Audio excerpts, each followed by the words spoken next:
Hello friends, welcome to GS exam centre. दोस्तों, आज के इस वीडियो में 67वीं बीपीएससी के लिए तथा सीडीपीओ के एग्ज़ाम के लिए एडुटेरिया के द्वारा तैयार किए गए पुस्तक का प्रैक्टिस सेट नंबर 3 को कवर करेंगे। दोस्तों, ये प्रैक्टिस सेट नंबर 3 का दूसरा वीडियो है जिसमें प्रश्न 51 से लेकर 100 तक के प्रश्न को कवर करेंगे। तो चलिए शुरू करते हैं। आज का पहला प्रश्न है, निम्नलिखित में से किसने 1839 ईस्वी में कोलकाता में तत्वबोधिनी सभा की स्थापना किया था? 1839 ईस्वी में तत्वबोधिनी सभा की स्थापना इनमें से किसके द्वारा किया गया था? तो राइट आंसर हो जाएगा ऑप्शन बी, देवेंद्रनाथ टैगोर। यानी कि 1839 ईस्वी में देवेंद्रनाथ टैगोर के द्वारा कोलकाता में तत्वबोधिनी सभा की स्थापना की गई थी। नेक्स्ट है क्वेश्चन नंबर 52। निम्न में से कौन युवा बंगाल आंदोलन से संबंधित है? युवा बंगाल आंदोलन से संबंधित इनमें से कौन है? तो ऑप्शन ए इसका राइट आंसर हो जाएगा। हेनरी डेरोजियो जो है वह युवा बंगाल आंदोलन से संबंधित है। नेक्स्ट है क्वेश्चन नंबर 53। निम्नलिखित में से किसे लोकहितवादी के नाम से जाना जाता था?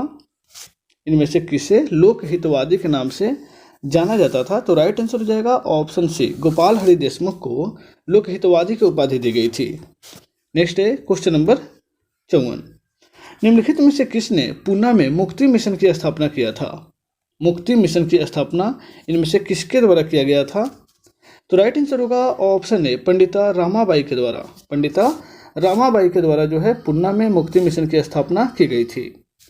नेक्स्ट है क्वेश्चन नंबर 55। सी सभा आंदोलन के संदर्भ में निम्नलिखित में से कौन सा कथन सही है? सी सभा आंदोलन के संदर्भ में तो राइट आंसर हो जाएगा ऑप्शन ई, यानी कि उपयुक्त में से सभी। यानी कि पांचवा ऑप्शन जो है इसमें सही हो जाएगा क्योंकि इसका सभी कथन सही है। सी सभा आंदोलन के संदर्भ में जो है इसका उद्देश्य था सिखों के लिए आधुनिक पश्चिमी शिक्षा को देना था। इसका गठन हिंदू पुनरुत्पादन वादियों द्वारा सिखों में धर्मांतरण गतिविधियों का मुकाबला करने के लिए कहा गया था। अकाली आंदोलन इसी आंदोलन की एक शाखा थी और इसकी स्थापना 1873 ईस्वी में अमृतसर में हुई थी। नेक्स्ट है क्वेश्चन नंबर 56। निम्नलिखित में से कौन सा जोड़ा सही है? निम्नलिखित में से कौन सा जोड़ा सही है? तो यहाँ पर राइट आंसर हो जाएगा ऑप्शन डी, हिंदू उत्तराधिकार अधिनियम 1956, क्योंकि हिंदू उत्तराधिकार अधिनियम जो है 1956 में ही पारित हुआ था, इसलिए यहाँ पे ऑप्शन डी इसका राइट आंसर हो जाएगा। नेक्स्ट है क्वेश्चन नंबर 57। निम्नलिखित में से किस आदिवासी विद्रोह को बंकिम चंद्र चटर्जी ने अपने उपन्यास आनंद मठ के माध्यम से प्रसिद्ध किया था? किस आदिवासी विद्रोह को? तो राइट आंसर हो जाएगा ऑप्शन ए, सन्यासी विद्रोह। बंकिम चंद्र चटर्जी के द्वारा सन्यासी विद्रोह को अपने उपन्यास आनंद मठ में उसको प्रसिद्ध किया गया था। नेक्स्ट है क्वेश्चन नंबर 58। बुंदेलखंड के बुंदेला विद्रोह का नेता कौन था? बुंदेलखंड के बुंदेला विद्रोह का नेता कौन था? तो राइट आंसर होगा ऑप्शन सी, मधुकर शाह और जवाहर सिंह। मधुकर शाह और जवाहर सिंह के नेतृत्व में जो है बुंदेला विद्रोह हुआ था। यह विद्रोह जो है 1842 ईस्वी में हुआ था। नेक्स्ट है क्वेश्चन नंबर 59। पागलपंथी विद्रोह कहाँ हुआ था? पागलपंथी विद्रोह तो यहाँ पर राइट आंसर हो जाएगा ऑप्शन बी, पश्चिम बंगाल में। पागलपंथी विद्रोह जो है वह पश्चिम बंगाल में हुआ था, जो एक धार्मिक संप्रदाय से संबंधित था। नेक्स्ट है क्वेश्चन नंबर 60। मालवा गुजरात एवं महाराष्ट्र को किस शासक ने पहली बार जीता था? मालवा गुजरात और महाराष्ट्र को तो राइट आंसर होगा ऑप्शन डी, चंद्रगुप्त मौर्य ने। मौर्य वंश के शासक चंद्रगुप्त मौर्य के द्वारा सबसे पहले मालवा गुजरात और महाराष्ट्र को अपने अधीन किया गया था। नेक्स्ट है क्वेश्चन नंबर 61।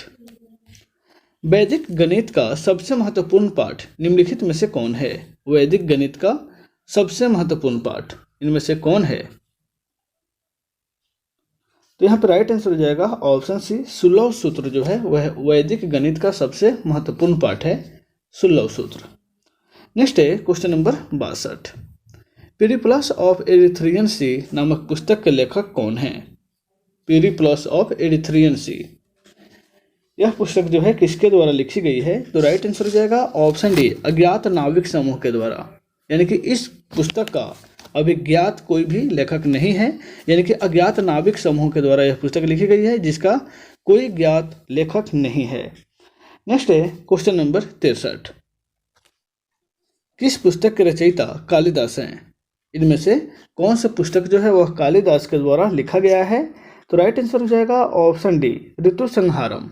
ऋतु संहारम जो है यह पुस्तक कालिदास के द्वारा लिखा गया है। नेक्स्ट है क्वेश्चन नंबर 64, खादानों की कृषि सर्वप्रथम कब प्रारंभ हुई थी? खादानों की कृषि सबसे पहले कब शुरू हुई थी? तो खादानों की कृषि जो है नवपाषाण काल में ही शुरू हुई थी, यानी कि ऑप्शन ए इसका राइट आंसर हो जाएगा। नेक्स्ट है क्वेश्चन नंबर 65, नचिकेता आख्यान का उल्लेख किस में मिलता है?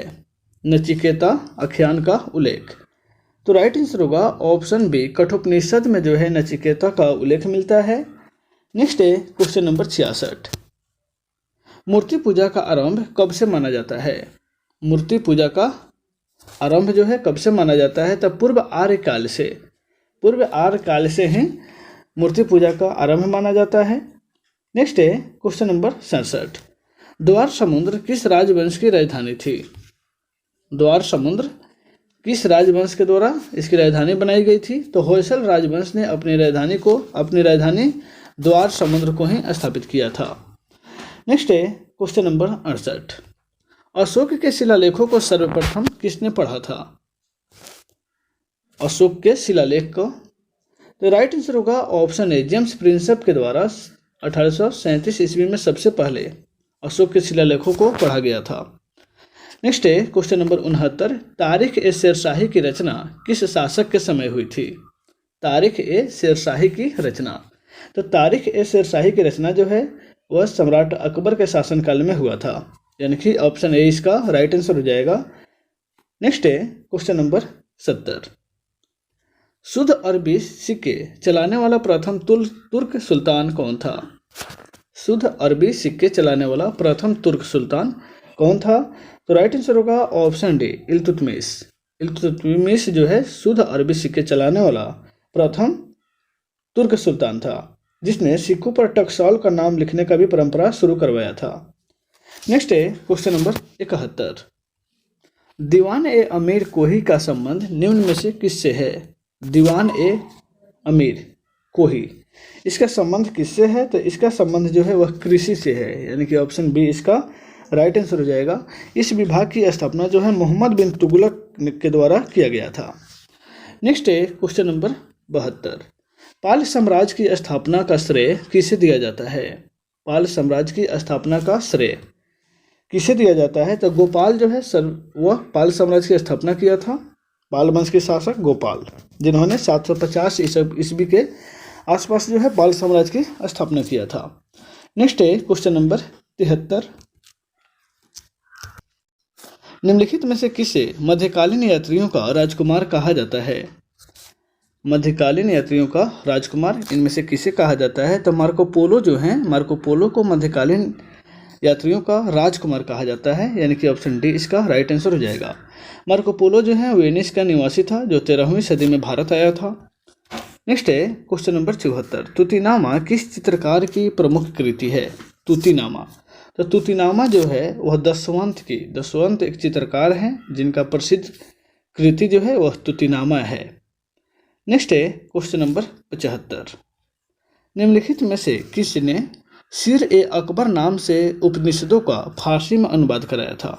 सीर ए अकबर के नाम से उपनिषद को फारसी में अनुवाद कराया था, तो वह जो था अकबर था। ऑप्शन ए इसका राइट आंसर हो जाएगा।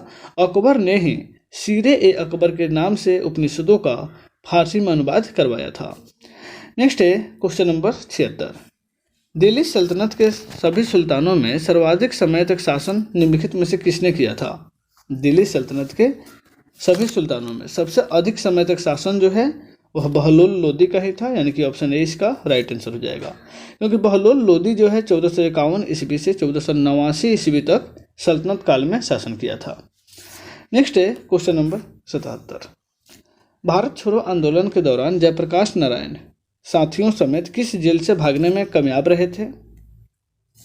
भारत छोड़ो आंदोलन के समय जयप्रकाश नारायण, तो यहाँ पे राइट आंसर हो जाएगा जयप्रकाश नारायण जो है हजारीबाग सेंट्रल जेल से भागने में कामयाब रहे, यानी कि ऑप्शन बी इसका राइट आंसर हो जाएगा। जेल से वह 9 नवंबर 1942 की रात में भागे थे। नेक्स्ट है क्वेश्चन नंबर 78, दिल्ली सल्तनत के किस सुल्तान ने मुंगेर के क्षेत्र को बिहार एवं बंगाल की सीमा रेखा निर्धारित किया था? दिल्ली सल्तनत के किस सुल्तान ने मुंगेर के क्षेत्र को बिहार एवं बंगाल की सीमा रेखा निर्धारित किया? तो यहाँ पर राइट आंसर हो जाएगा ऑप्शन डी, सिकंदर लोदी ने। नेक्स्ट है क्वेश्चन नंबर 79। बिहार से प्रकाशित होने वाला किस समाचार पत्र के संपादक को हटाकर ब्रिटिश प्रशासन ने कनिंघम को संपादक नियुक्त किया था? बिहार से प्रकाशित होने वाला किस समाचार पत्र के संपादक को हटाकर ब्रिटिश प्रशासन ने कनिंघम को संपादक नियुक्त किया?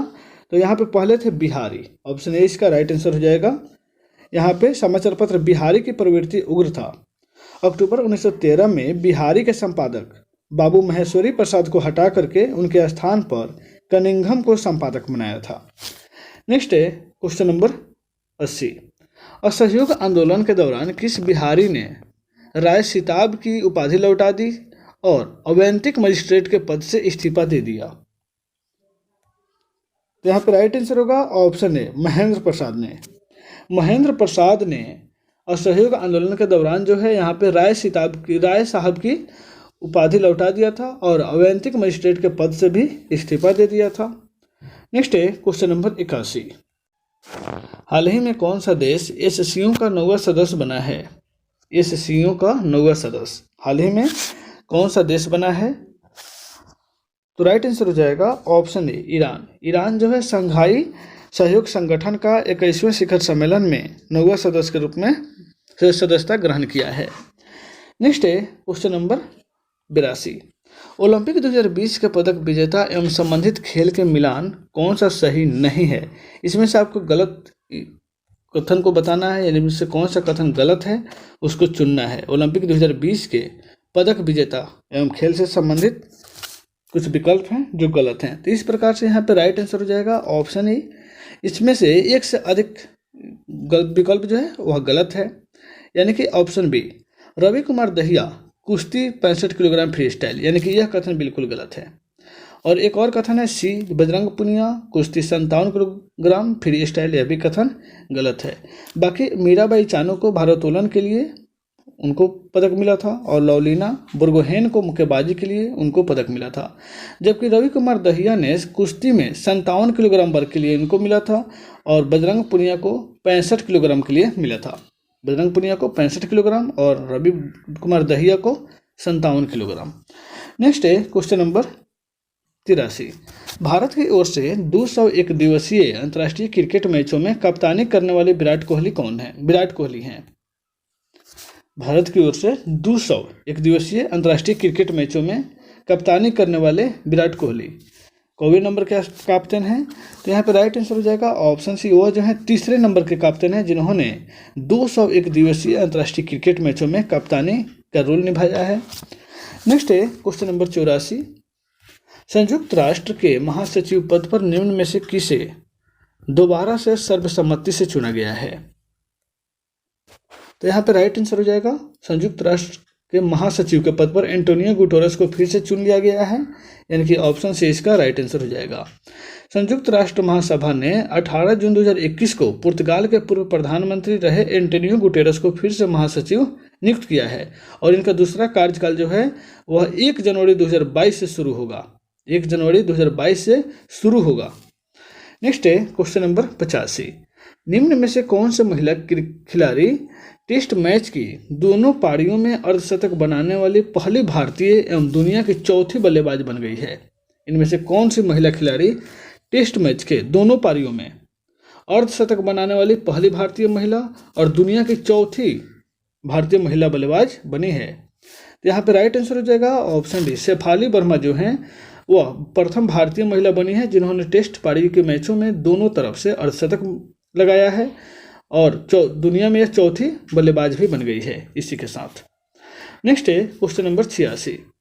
कनाडा के प्रधानमंत्री जस्टिन ट्रूडो ने देश के सुप्रीम कोर्ट में पहले किस अश्वेत व्यक्ति और भारतवंशी को जज के रूप में नामित किया है? कनाडा के प्रधानमंत्री जस्टिन ट्रूडो के द्वारा।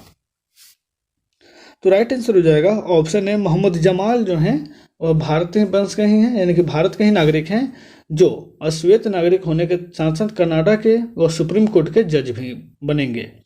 नेक्स्ट है क्वेश्चन नंबर 87। हाल ही में किस अफ्रीकी देश में 1098 कैरेट के दुनिया के तीसरे सबसे बड़े डायमंड की खोज की गई है? दुनिया की तीसरे सबसे बड़े डायमंड। तो राइट आंसर होगा ऑप्शन बी, बोत्सवाना में। अफ्रीका के बोत्सवाना में जो है 1098 कैरेट के दुनिया के तीसरा सबसे बड़ा डायमंड की खोज की गई है। नेक्स्ट है क्वेश्चन नंबर 88। विश्व शरणार्थी दिवस निम्नलिखित में से किस दिन मनाया जाता है? विश्व शरणार्थी दिवस। तो यहाँ पे राइट आंसर होगा ऑप्शन सी, 20 जून को जो है विश्व शरणार्थी दिवस के रूप में मनाया जाता है। नेक्स्ट है क्वेश्चन नंबर 89। निम्नलिखित में से किस देश में बिटकॉइन को कानूनी मान्यता देने वाला दुनिया का पहला देश बन गया है? निम्नलिखित में से किस देश ने बिटकॉइन को? तो यहाँ पर राइट आंसर हो जाएगा option A, El Salvador. El Salvador जो है यह दुनिया का पहला देश बना है जिन्होंने बिटकॉइन को कानूनी मान्यता दिया है। नेक्स्ट है क्वेश्चन नंबर 90। निम्नलिखित में से किस अंतर्राष्ट्रीय बॉक्सर एवं 1998 एशियाई खेलों के स्वर्ण पदक विजेता का हाल ही में निधन हो गया है? तो राइट आंसर हो जाएगा ऑप्शन बी, डिंको सिंह, जिनका हाल ही में निधन हो गया है, जिन्होंने अंतर्राष्ट्रीय बॉक्सर भी रहा है और 1998 में एशियाई खेलों में स्वर्ण पदक उन्होंने जीता था। नेक्स्ट है क्वेश्चन नंबर 91। निम्न में से किस राज्य सरकार ने असंगठित क्षेत्रों के श्रमिकों के लिए ई निर्माण पोर्टल एवं मोबाइल ऐप को लॉन्च किया है? निम्न में से किस राज्य सरकार के द्वारा असंगठित क्षेत्रों के श्रमिकों के लिए ई निर्माण पोर्टल एवं मोबाइल ऐप को लॉन्च किया गया है? तो राइट आंसर हो जाएगा ऑप्शन डी, गुजरात। गुजरात का जो राज्य है, गुजरात राज्य सरकार के द्वारा असंगठित क्षेत्रों के श्रमिकों के लिए ई निर्माण पोर्टल लॉन्च किया गया है, जो कि एक मोबाइल ऐप है। नेक्स्ट है क्वेश्चन नंबर 92। विश्व बैंक ने भारत की अर्थव्यवस्था को 2022 में कितने प्रतिशत की दर से बढ़ने का अनुमान लगाया है?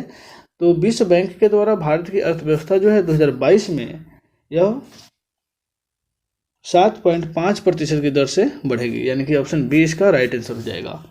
नेक्स्ट है क्वेश्चन नंबर 93। किस राज्य की वाटर ब्यूरेल को 67वें राष्ट्रीय फिल्म पुरस्कार 2021 में पर्यावरण संरक्षण पर सर्वश्रेष्ठ फिल्म पुरस्कार मिला है? वह किस राज्य से संबंधित है? तो यह जो है अरुणाचल प्रदेश से संबंधित है, यानी कि ऑप्शन डी इसका राइट आंसर हो जाएगा। नेक्स्ट है क्वेश्चन नंबर 94। भारतीय रिजर्व बैंक ने विश्ववीर आहूजा को किस बैंक के प्रबंध निदेशक एवं सीईओ के रूप में नियुक्त करने की मंजूरी दिया है? भारतीय रिजर्व बैंक ने विश्ववीर आहूजा को। तो राइट आंसर हो जाएगा option B, RBL. RBL bank की जो है वह प्रबंधक और निदेशक के रूप में नियुक्त होंगे। नेक्स्ट है क्वेश्चन नंबर 95। निम्न में से किस राज्य सरकार ने जहां वोट वहां वैक्सीनेशन अभियान की शुरुआत किया है? जहां वोट वहां वैक्सीनेशन। तो यह अभियान जो है दिल्ली सरकार के द्वारा शुरू की गई है, यानी कि दिल्ली राज्य सरकार के द्वारा। नेक्स्ट है क्वेश्चन नंबर 96। हाल ही में किस देश को संयुक्त राष्ट्र आर्थिक और सामाजिक परिषद के लिए 2022-24 की अवधि के लिए चुना गया है? हाल ही में किस देश को संयुक्त राष्ट्र आर्थिक एवं सामाजिक परिषद के लिए, यानी कि United Nations economic and social council 2022 से 2024 की अवधि के लिए चुना गया है? यहाँ पर राइट आंसर हो जाएगा ऑप्शन डी, भारत। भारत जो है संयुक्त राष्ट्र और आर्थिक सामाजिक परिषद के लिए चुनाया है। नेक्स्ट है क्वेश्चन नंबर 97। निम्नलिखित में से कौन वर्ष 2021 में रामसर सूची में शामिल होने वाला भारत की आर्द्र भूमि नहीं है? रामसर सूची में शामिल होने वाला भारत की आर्द्र भूमि इनमें से कौन नहीं है? तो राइट आंसर हो जाएगा यहाँ पे ऑप्शन ई, यानी कि उपयुक्त में से कोई नहीं, क्योंकि यहाँ पे सभी ऑप्शन सही हैं, क्योंकि सभी ऑप्शन जो है वह भारत की आर्द्र भूमि में शामिल है, यानी कि सुल्तानपुर राष्ट्रीय उद्यान, भिंडवास वन्यजीव अभ्यारण्य, बंधवाना आर्द्र भूमि, थोल झील वन्यजीव अभ्यारण्य। नेक्स्ट है क्वेश्चन नंबर 98। निम्न में से किस राज्य सरकार ने आर्थिक रूप से कमजोर ST, SC एवं अति पिछड़ा वर्ग के विद्यार्थियों के लिए मुख्यमंत्री अनुप्रति कोचिंग योजना का शुभारंभ किया है? मुख्यमंत्री अनुप्रति कोचिंग योजना की शुरुआत किस राज्य सरकार के द्वारा शुरू की गई है? तो यह योजना जो है राजस्थान के द्वारा की गई है, ऑप्शन डी इसका राइट आंसर हो जाएगा। नेक्स्ट है क्वेश्चन नंबर 99। किस देश के पूर्व प्रधानमंत्री अनिरुद्ध जगन्नाथ का 91 साल की उम्र में 3 जून 2021 को निधन हो गया? अनिरुद्ध जगन्नाथ यह किस देश के पूर्व प्रधानमंत्री रहे हैं? तो यह जो है मॉरिशस का प्रधानमंत्री रहे हैं, मॉरिशस। ऑप्शन ए इसका राइट आंसर हो जाएगा। नेक्स्ट है क्वेश्चन नंबर 100। निम्नलिखित में से किसे राष्ट्रीय फ्लोरेंस नाइटिंगेल पुरस्कार 2020 से सम्मानित किया गया है? राष्ट्रीय फ्लोरेंस नाइटिंगेल पुरस्कार 2020, तो यह पुरस्कार जो है एस.बी. सरस्वती को मिला है, यानी कि ऑप्शन ए इसका राइट आंसर हो जाएगा। तो दोस्तों इस वीडियो में बस इतना ही, फिर मिलते हैं नेक्स्ट वीडियो में। Take care.